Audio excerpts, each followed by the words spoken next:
Yerlerinizi alalım.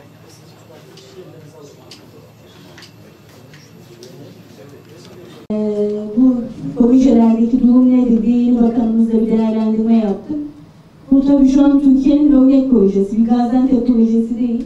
Türkiye'nin o bildiğiniz konutlarının dışında hakikaten şehre uygun, komşuluğa uygun, yeşil dokusu yüksekliğiyle, balkon genişliğiyle Gaziantep'e uygun büyük bir projenin önemli bir aşamasındayız. Siz aslında çok iyi biliyorsunuz, gezdirme fırsatımız oldu ama gelinen noktayı yeniden özetlemek istiyorum. Bizim açımızdan niye çok önemli? Organize 5'te 150 bin kişiye her gün taşıyoruz. Her gün. Buna ne can dayanır, ne yakıt dayanır, ne hava kirliliği dayanır.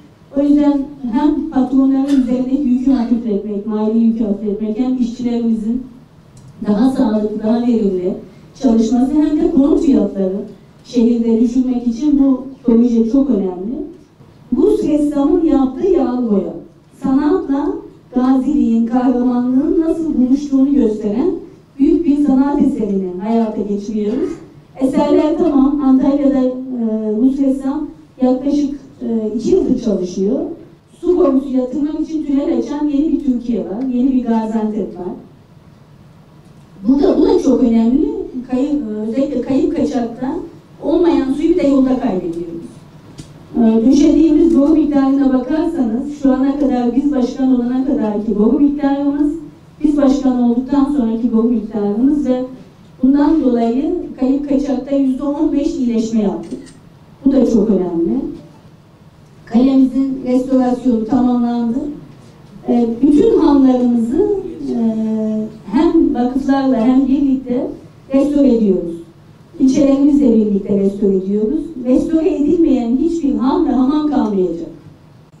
Pastayı büyütmek, hizmet sektörü, bu şehirde sanayi ve ekonomiyle birlikte hizmet sektörünü, bunu paraya dönüştürmezsek, ekonomiye dönüştürmezsek, bu istihdama dönüştürmezsek, birçok gencimiz bu konuda şu anda görüyorsunuz istihdam. Mesela şu anda bizim sosyal tesislerimizi açtığımız sosyal tesislerde 300 kişi çalışıyor. Bir fabrika ya. 300 kişi. Değil mi ya?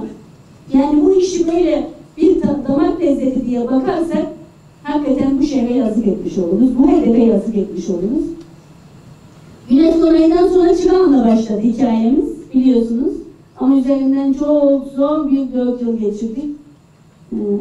Bir daha inşallah o acılar bir daha yaşanmaz. Çok canımız yandı. Güzellikler büyüsün istiyoruz. Düşün Anadolu mutfağının hazinesini. Düşünün. Bir baharatıyla, bir humusuyla. Bakın Meksika'da o biraz önce söylediğim bir biberya. Brezilya bir mısırla. Kolombiya bir kahveyle, Venezuela bir kakaoyla. Bir dünya mutfağı oldu.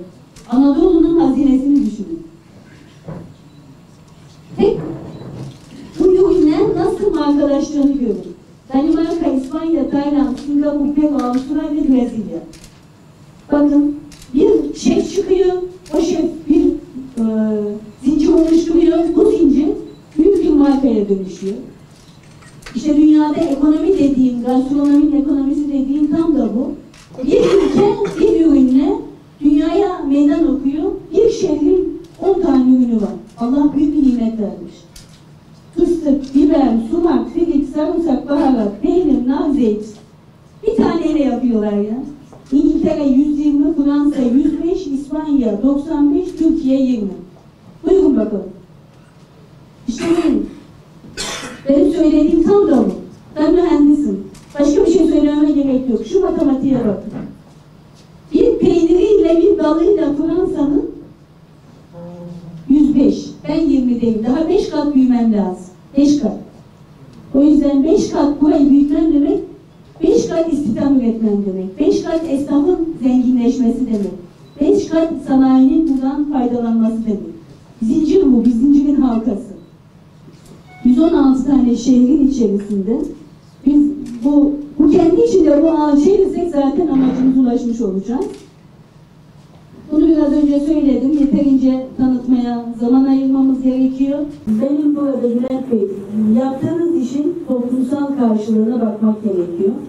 Yaptığınız işin kalitesine bakmak gerekiyor ve amacına ulaşıp ulaşmadığına bakmak gerekiyor. Bunun mali hesabını ben sizin takdirlerinize sunuyorum. O yüzden yaptığımız iş doğru bir iş, doğru zamanda yaptık, doğru şekilde yaptık, doğru planlamayla yaptık. Bu yaptığım işin arkasındayım, sonuna kadar da savunuyorum ve söylediğim yine arkasındayım.